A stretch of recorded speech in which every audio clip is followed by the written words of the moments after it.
A hydrogen tank explosion has killed 2 while injuring 6 others in Korea's eastern coastal city of Gangneung last Thursday. The explosion occurred at Gangwon Techno Park, an area where some 50 venture firms and their labs are located, causing damage worth more than 16 billion won in total. The accident is widely believed to be a setback for the government's push for hydrogen economy, and concerns are rising here in Korea on the safety of hydrogen energy. Today, we go in depth about the deadly accident and the future of hydrogen economy with Dr. Suk Won, professor and associate dean at the Office of International Affairs of Seoul National University. Thank you so much for coming in today. Good evening. Thank you very much. So investigations are still ongoing on the exact cause of the hydrogen tank explosion in Gangneung. But in your opinion, what is most likely to have triggered the explosion? First I'd like to deliver my deepest condolences to all the victims of the accident. That's a really good question, but it's really almost impossible to pinpoint out the exact cause of the explosion at this point, because the system that we have installed in Gangneung is not just the hydrogen tank itself. It's more like it has like solar cells which produce electricity, and then using that electricity, we call it like something like electrolysis, which dissociates water into hydrogen and oxygen, and then those hydrogen will be stored in the hydrogen tank. So it's more like a complete power plant. So in such a kind of complicated system, it's almost impossible to just point out the cause just simply with just one click. So I think just we'll have to wait and see like what's the government officials when they finish the investigation. So it's difficult to single out one specific Right, cause. it's more like a complicated process. Yeah. It was an explosion of a tank that stores hydrogen. Could you explain the technical purposes or the importance of a hydrogen tank? Yes. Actually, the hydrogen tank is hydrogen tank, so it stores hydrogen, but maybe a little different from the other, like the gases about the hydrogen is, as you know, the hydrogen is the lightest substance element in the universe. So that means it's very light, and then it occupies a lot of volume. So one important technical aspect of the hydrogen tank is usually when you store the hydrogen in the hydrogen tank, we compress them. And then there comes the technical difficulty of the hydrogen tank. So when we say, when you talk about the hydrogen tank, we are talking about like highly compressed or highly pressurized gas tank. So that's a little different from other the tank. But in case of the explosion at Gangneung, it's like more like a prototype, and then I don't think they use a really compressed tank from industry point of view. So I think there's a slight difference in the accident. Okay. So the art of compression is important for, for a hydrogen tank. Yes, it is. Was the explosion that took place in Gangneung a very rare accident, or is there always the danger of an explosion of hydrogen tanks? Yes. Maybe in one word, I'd say it's a rare accident, because when you think about the hydrogen tank and then it stores hydrogen, and hydrogen alone, it cannot explode. Like when you want something to explode, it requires always oxygen, which comes from the air. You have to mix the hydrogen with oxygen, and you have to ignite. You need some spark. So that means somehow oxygen, maybe air, like through some parts of the system, maybe diffuse through the system, and then they have a little bit of mixing of hydrogen and oxygen. So just hydrogen tank itself, it does not explode. It's just only the danger is it has like compressed hydrogen, which is high pressure.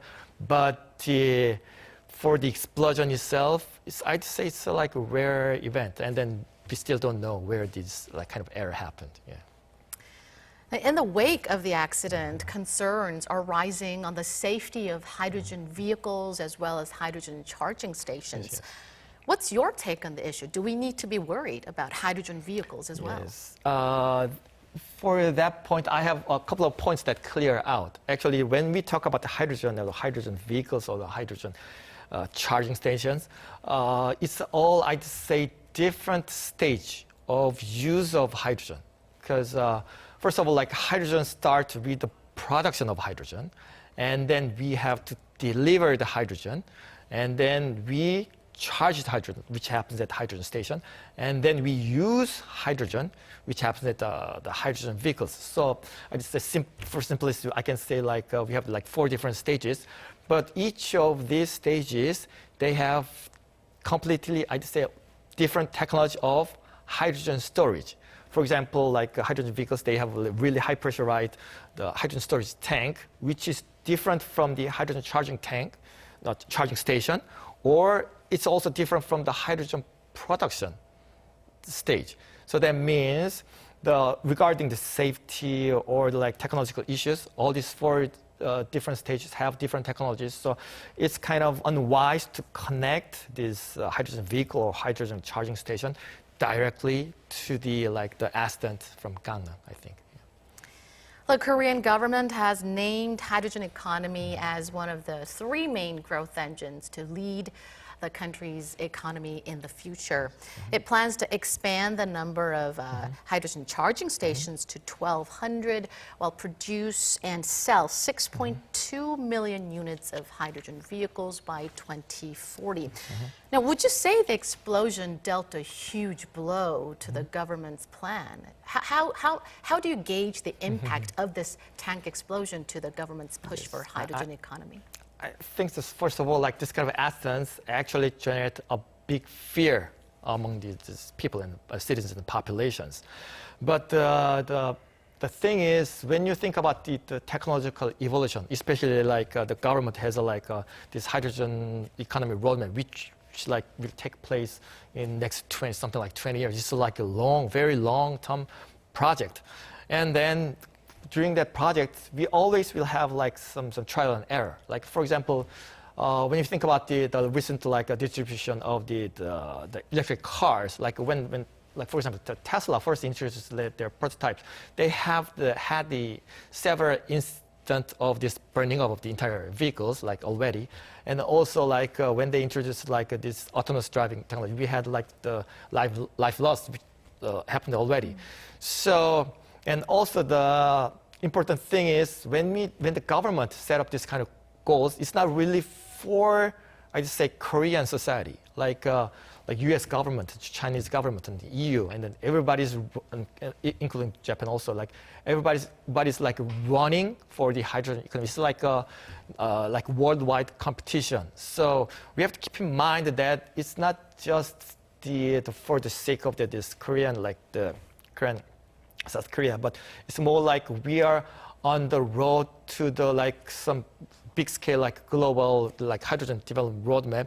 So in that sense, it's very difficult to simply drop out our goals or just modify. It's more like I mean this kind of through these accidents. It's really tragic accident, but we have to actually increase the details of our plans, so we can even maybe increase more budget for to assess the safety issues and like that. But we maybe have to focus our efforts in this kind of long-term activities, I think. Yes.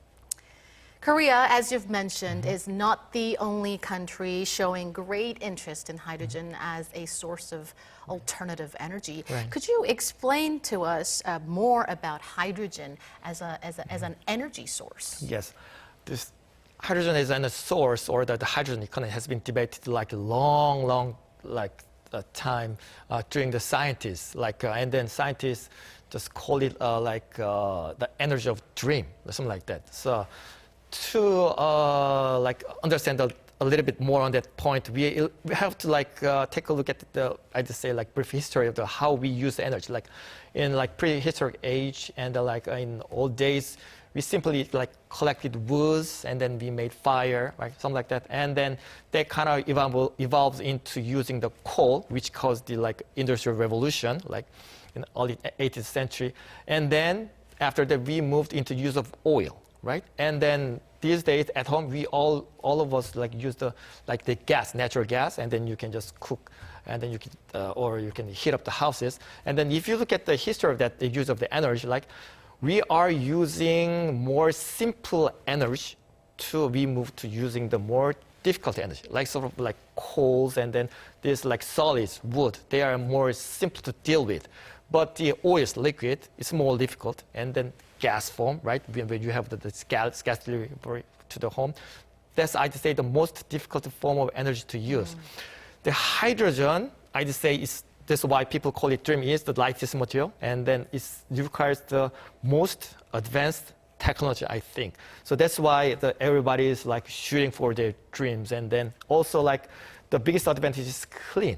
Hydrogen burns, it only produces water. So hydrogen, I think we are kind of almost reaching that point, but it's a like really good move for the Earth. Okay, let me say. You've mentioned that hydrogen is clean. Yes. And hydrogen economy comes as part of efforts to tackle the nation's growing air pollution, which is mainly caused by the fine dust. Right. Would you say hydrogen-generated energy is completely eco-friendly? Because there are some people who argues otherwise. Right. So I think that to understand, we have to go back to the answers, my previous answer that I mentioned that there maybe we can divide the use of hydrogen into like 4 different stages, like hydrogen production, delivery, charging, and also the hydrogen vehicles of the direct use to the consumers. So when we use hydrogen, it only produces water. So from the consumer's point of view, like when you drive the hydrogen vehicles in the urban area, like which crowded population, like millions of cars on the road, then we have clean environment. But during the way, right, this hydrogen delivery or production, it also uses energy, and then it will cause some pollution. So this is not a simple question. We have to sort of consider all the so-called life cycle process of hydrogen. So that's a difficult issue. So that's why there are some criticism about it. But but still the point is, at least where the people lives, it's clean source. Like so it's like I'd say like problem of the trash. Like when we generate the trash in the urban area, somebody have to remove it, right? And then, but like other resources, like sort of like when you use oil, like the gasoline for the car, it produces like so-called these emissions, and then which we cannot clean, right? So it's like we are throwing away like trashes like to our environment, something like that. But at least for the hydrogen, when we use the hydrogen, it does not I'd say produce any garbage, which will be, I think, the biggest advantage, like when we,